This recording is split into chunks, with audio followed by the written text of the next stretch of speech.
Salawat dan salam senantiasa kita ucapkan kepada Rasulullah tercinta, penghulu para nabi. Kita memohon kepada Allah Ta'ala supaya kelak kita mendapatkan syafaat dari Nabi Muhammad sallallahu alaihi wasallam. Assalamualaikum warahmatullahi wabarakatuh. Dari Anas bin Malik radhiyallahu anhu, dia menceritakan, sungguh ada seseorang yang pernah menjadi juru tulis Nabi sallallahu alaihi wasallam. Dia telah membaca surat Al-Baqarah dan surat Ali Imran.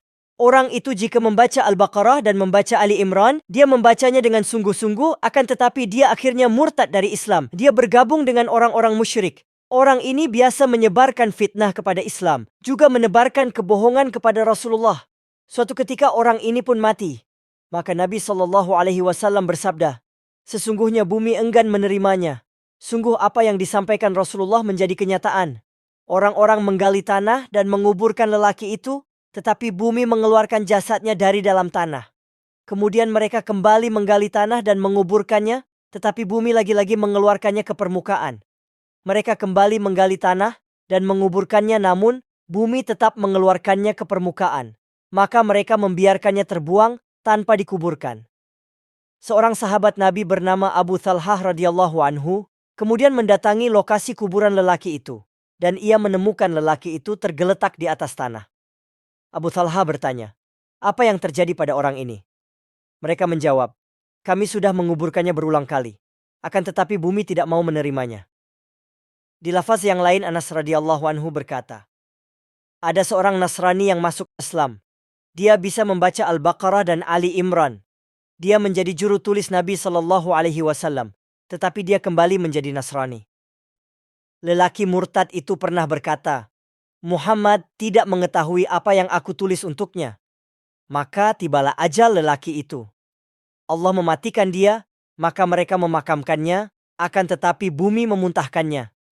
Namun orang-orang Nasrani pada saat itu berkata bahwa jasadnya dikeluarkan oleh kaum muslimin dari dalam kubur. Ini adalah perbuatan Muhammad dan sahabat-sahabatnya. Mereka mengeluarkan teman kami dari kuburan ini ketika dia lari dari agama mereka. Kata mereka. Orang-orang Nasrani itu kemudian kembali menggali tanah untuk menguburkannya. Akan tetapi jasadnya kembali keluar dari dalam tanah. Dan mereka pun menyaksikannya. Maka mereka pun berkesimpulan bahwa dia bukan manusia.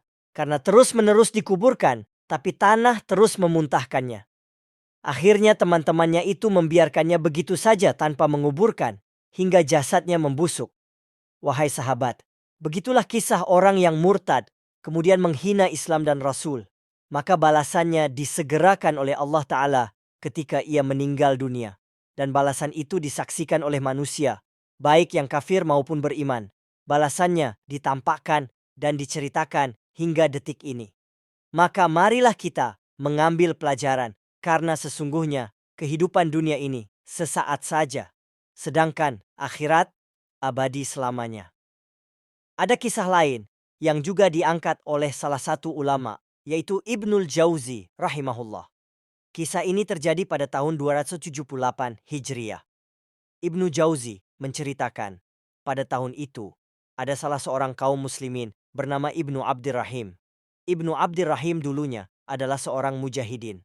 Sering pergi berjihad melawan pasukan Romawi.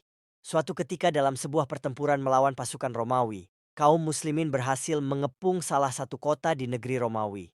Pengepungan dilakukan berhari-hari karena kota itu memiliki benteng-benteng. Kala itu Ibnu Abdirrahim melihat seorang wanita Romawi di dalam benteng. Dia pun berambisi untuk memiliki wanita itu. Ibnu Abdirrahim lupa bahwa tidak ada satu orang pun yang aman dari su'ul khatimah. Dia lupa kalau maksiat merupakan sumber kekufuran dan pandangan mata merupakan penyebab ke arah zina. Akan tetapi dia malah mengumbarnya. Dia pun bertanya kepada sang wanita, bagaimana caranya agar aku bisa sampai kepadamu? Sang wanita menjawab, engkau harus masuk Nasrani lalu masuk ke benteng. Dia pun mengiyakan dan akhirnya masuk Nasrani. Dia tinggalkan agama Islam lalu naik ke benteng sang wanita dan menikahinya. Kaum muslimin dan para mujahid yang lain terkejut dengan kejadian itu. Mereka melihatnya di sisi wanita itu. Suatu ketika kaum muslimin sedang melihatnya di dalam benteng bersama wanita itu. Kaum muslim pun memanggilnya, wahai Ibnu Abdirrahim, di mana Al-Qur'anmu? Wahai Ibnu Abdirrahim, di mana ilmumu? Di mana puasamu? Di mana salatmu? di mana jihadmu?" Dia menjawab dengan suara lantang, "Adapun Al-Quran, maka telah aku lupa semuanya. Tidak ada yang aku ingat selain 2 ayat saja, yaitu, orang kafir itu kadang-kadang nanti di akhirat menginginkan sekiranya mereka dahulu di dunia menjadi orang muslim. Biarkanlah mereka di dunia ini makan dan bersenang-senang dan dilalaikan oleh angan-angan kosong mereka. Kelak mereka akan mengetahui akibat perbuatannya." Ibnu Abdurrahim hanya mengingat Al-Quran surat Al-Hijr ayat 2-3. Kemudian dia berkata kepada kaum muslimin, "Sekarang aku bersama mereka. Aku telah memiliki harta dan anak." Singkat cerita, Ibnu Abdurrahim tidak bisa meninggalkan mereka dan kembali kepada Islam. Ia pun mati dalam keadaan beragama Nasrani. Salah satu poin penting dalam kisah tadi, yaitu Ibnu Abdurrahim hanya mengingat ayat yang ditujukan kepada orang-orang kafir. Wahai sahabat, semoga Allah mematikan kita semua dalam keadaan beriman kepada Allah Ta'ala dan menyelamatkan kita semua dari siksa kubur dan azab neraka.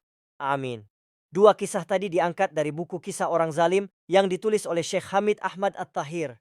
Menutup pembahasan ini, mari kita bersalawat kepada Rasulullah karena sesungguhnya Allah dan malaikat bersalawat kepadanya. Allahumma salli ala Muhammad wa ala ali Muhammad. Inna Allah wa malaikatahu yusalluna ala nabi ya ayyuhalladhina amanu sallu alaihi